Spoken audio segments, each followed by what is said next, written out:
And ప్రియమైన దేవుని ప్రజలారా, ఈరోజు మనం చూసేది సాధారణమైన విషయం కాదు. ప్రపంచ చరిత్రను మార్చిన క్షణం యేసుక్రీస్తు శిలువపై పలికిన ఆ 7 మహత్తరమైన మాటలు.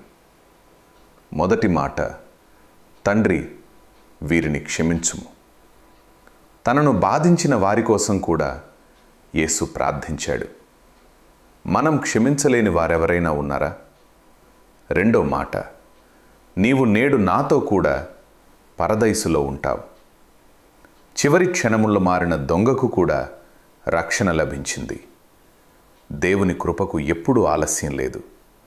మూడో మాట, అమ్మా, ఇదిగో నీ కుమారుడు.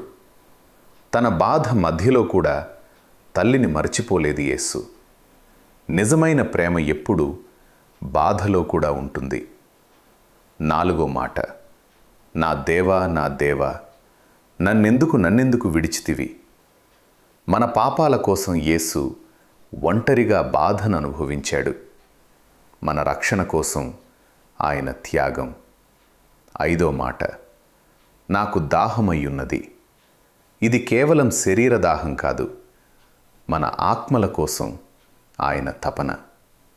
ఆరో మాట, సమాప్తమాయెను.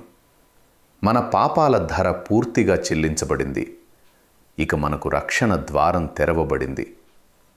ఏడో మాట, తండ్రి, నా ఆత్మను నీ చేతులలో అప్పగించుచున్నాను. యేసు తన జీవితాన్ని తండ్రికి అప్పగించాడు. మనం కూడా దేవునికి పూర్తిగా అప్పగిద్దాం.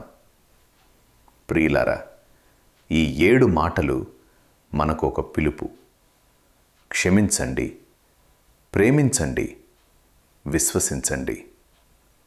ఈ వీడియో మీ హృదయాన్ని తాకితే లైక్ చేయండి, షేర్ చేయండి. తెలుగు పాస్టర్స్ టీవీ ఛానల్ను సబ్స్క్రైబ్ చేయండి.